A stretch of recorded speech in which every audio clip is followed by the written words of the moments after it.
10. November 24th, 1997.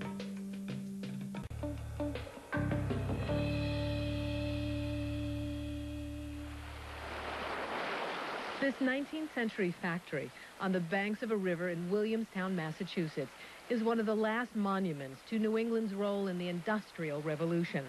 The workers on the first two floors still manufacture miles of electrical cable.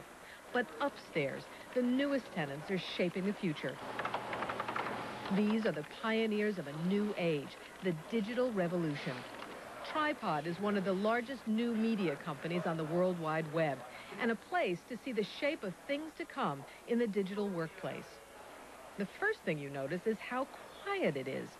Almost all communications, employee to employee, are by electronic mail. And when they do talk, it's in digital newspeak. Get our FTP connectivity hyped up to the hill. Exactly. Ramp it up, get the synergies ramping with Daily Rocket. This office is set up a little differently than most. It's gonna do it. There's lots of toys. That's what you get. A needed break for people who work 60, 80, 100 hours a week.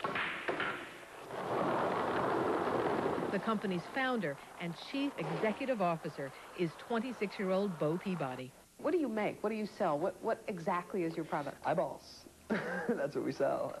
Eyeballs that belong to hundreds of thousands of people who read Tripod's online service, create their own homepage, and join online communities with similar interests, from movies to the stock market, all free to Tripod members, sold to advertisers who want to reach these mostly affluent young people.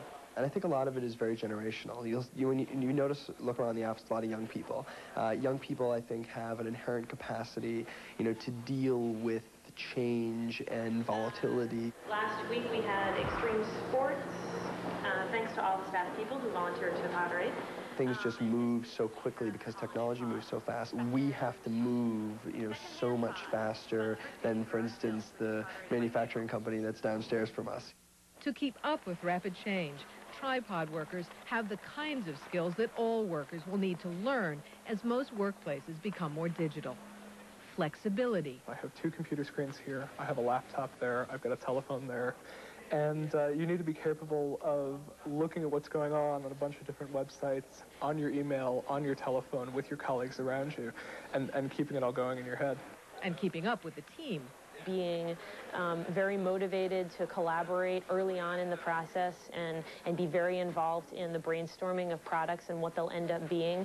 More collaboration, less hierarchy. People feel very comfortable emailing everyone from their junior level peer to Bo, our CEO, because email is so familiar and direct and comfortable. So what happens to those who don't have all these skills? If you don't have the skills and the ability to learn computer technology now, you will be in a few years what a person who can't read and write now is, someone who is automatically shunted into a lower job category by virtue of not having the ability to learn skills. Which takes us back to the old mill stream in Williamstown, Massachusetts, now becoming known as Silicon River. Also along its banks is this 200-year-old house, the headquarters of a digital company known as Employees. You'll have the ability to select multiple divisions, multiple locations, so forth. A couple of years ago, 24-year-old John Alberg had an idea. What if you offered a service to small businesses, a computer program to keep track of employee benefits? What if you used the internet to offer that service? But Alberg didn't know much about management. Another important component is the ability to search by social security number and employee ID. Right. So he teamed up with 41-year-old John Nail. That's him troubleshooting the program with Alberg while on a business trip in Portland, Oregon. Nail had 20 years of experience in employee benefits, but he didn't know anything about how to use the internet. I just moved over from home over to the report writer. Okay, let me follow you over there.